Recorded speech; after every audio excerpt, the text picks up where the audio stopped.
President Trump meeting with the Crown Prince of Saudi Arabia today, Mohammed bin Salman, with business leaders from around the world making the trip to Saudi Arabia with trillions of dollars in potential U.S. investment on the line. And that's what this whole trip is about. America first, the American economy, America. Typically, when a president makes their first trip to a foreign country, it's an utterly pointless trip to some place like England, where absolutely nothing gets accomplished. Guess where Joe Biden went on his first foreign trip? He went to England. Guess where Barack Obama went? He went all the way to Canada. Donald Trump's not going to do that. And you might remember the scene 3 years ago when Joe Biden went to Saudi Arabia, the fist bump.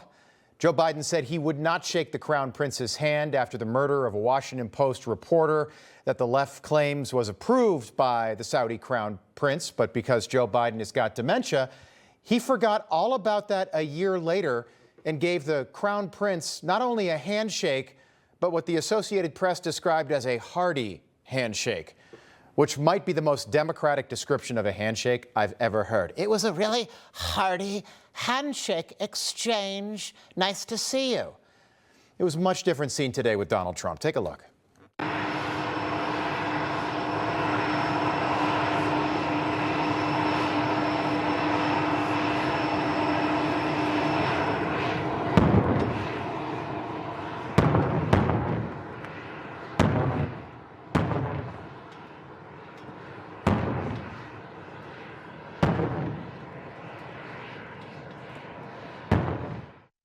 Just a remarkable power move. The Saudi Crown Prince walked to the stairs of Air Force One.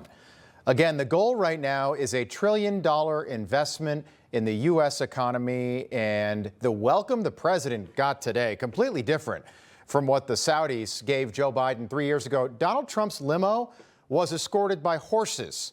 We looked into this. These are Arabian stallions. And then God bless the USA. Lean Greenwood played as Donald Trump took the stage to speak. And I show you all of this because this stuff matters. The world respects the American president again, whether they like him or not. That was not the case with Joe Biden, who the rest of the world laughed at. And it would have been even worse with Kamala Harris. Kamala would not have gotten the Arabian stallions. Donald Trump arrived in Saudi Arabia literally like Aladdin arriving in Agrabah. And Donald Trump flew to Saudi Arabia on board Air Force One with U.S. fighter jets escorting him to the runway. Air Force One, a plane that's almost 40 years old. And boy, oh boy, the left is going to be really upset if Donald Trump gets a new plane from Qatar. The issue with Donald Trump is he does not believe in rules and laws and norms. He thinks they're for suckers. And he thinks if you can get a free plane, as he said today, why wouldn't you do it? You wouldn't do it because it's a bribe. This level of corruption is so gross that even Trump's most hardened MAGA sycophants are turning against him. What people will now see is the most powerful man on earth flying around in a plane paid for by a foreign government. It's disgusting. It's wildly corrupt. Oh, Chris Murphy's got a beard now. He's tough. The president of the most powerful country on the planet still flying around on a Boeing 747, call sign Air Force One. And the president has been using the current planes, there are two of them, since 1990, meaning they are over 35 years old. To put that into perspective, when you fly commercially, the plane you are flying on is rarely more than 10 years old. Ronald Reagan ordered the current planes. Ronald Reagan died 20 years ago. So in 2018, during his first term, Donald Trump ordered new planes from Boeing, an American company. That's clearly not what it once was. And the president wanted those planes delivered by 2021. But Boeing said they wouldn't be able to do it until 2024. So here we are. Donald Trump wins re-election. It's 2025 now, 8 years later, and the president is still flying around on a plane that's almost 40 years old, and now Boeing says those planes will not be ready by 2028. 2028, that's 10 years. 10 years in the U.S. government paid up front. 10 years for a plane. You could fight World War II twice in 10 years, and Boeing can't make one plane that's already been paid for. What the heck is going on with Boeing? The old saying used to be, if it ain't Boeing, I ain't going. Well, guess what? Nobody's going now. The company is a disaster to the point where doors are literally flying off their planes mid-flight. Remember that? So in steps Qatar, growing, eager to be friendly with the Trump administration, and Qatar is offering to give the president a brand new 747 and donate it to the Department of Defense. Take a listen.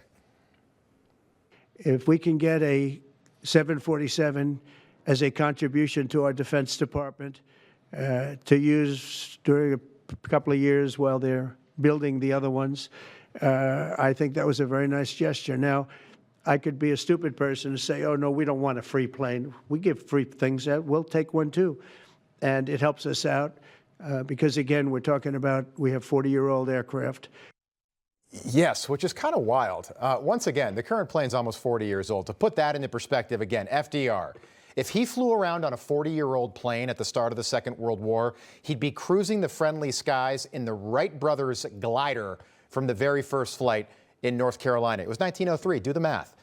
If Spirit or some other low-cost airline was offering really cheap tickets, but the catch was you had to fly on a 40-year-old plane, would you still book that flight? I doubt it. I wouldn't. My producer Pedro would. He loves Spirit. So that's where we are right now. Donald Trump posting on Truth Social, the Defense Department getting a gift free of charge, a 747, to replace the 40-year-old Air Force One temporarily in a very public transaction. But the crooked Democrats insist that we pay top dollar for a plane. Anybody can do that. The Dems are world-class losers. Take a listen to the president yesterday. I think this was just a gesture of good faith. And I don't get it. Someday it'll be like Ronald Reagan. They decommission them. You know, they get to a certain age, they decommission them. It'll go to my library. They're talking about going to my library in years out. But I thought it was a great gesture. And it's something that was done by Ronald Reagan. They actually decommissioned the plane, and he put it in his library. And it actually has made the library, I think, a Boeing 707. It's actually made the library more successful. So it was good. Do you plan to use the plane after you leave office? No, I don't. Okay, and even Republicans are so jazzed up about this. Ari Fleischer tweeting that Air Force One should be American through and through. It shouldn't pass through foreign hands, and it shouldn't be a gift from a king. Don't do it. My goodness.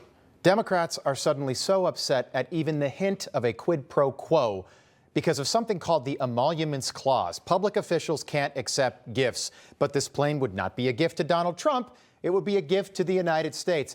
I will say, I would definitely criticize Joe Biden if he cut the exact same deal. And I would criticize Joe Biden if he was about to get a $400 million plane from Qatar to fly around for a couple years, then donate to his presidential library that no one would go to. I would definitely criticize that move. That would not go unnoticed by this show.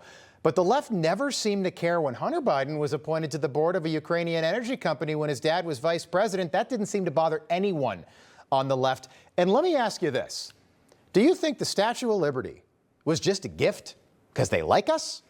Do you think that France just gave the United States a 300-foot statue in the 1860s and then shipped it over here by boat because they love us? Or were politics involved? Did France maybe see the growing United States as a valuable ally and someone who could maybe help them down the road? Think about our role in the First World War. Think about our role in the Second World War. No America, maybe no France today. Maybe they were smart. So everyone's up in arms that Donald Trump might end up flying around in a plane that was not built in America. But guess what? Wrong again. That's never going to happen. It's never going to come to that. Qatar is never going to build a plane for Donald Trump. And once again, all the experts, all the Republicans who are so upset, both sides of the aisle have missed what this is all about. The art of the deal. Donald Trump is pretty upset with Boeing. Boeing looks pretty bad right now. And the president wants the plane that he ordered 8 years ago that the taxpayers have already paid for. And something tells me now, with all this pressure, Boeing is going to do something to make sure that Donald Trump does get his new plane before he leaves office in January 2029. And by the way, Trump Force One, his actual plane, will be the plane that ends up at his presidential library one day, not some stupid plane made in Qatar. Information.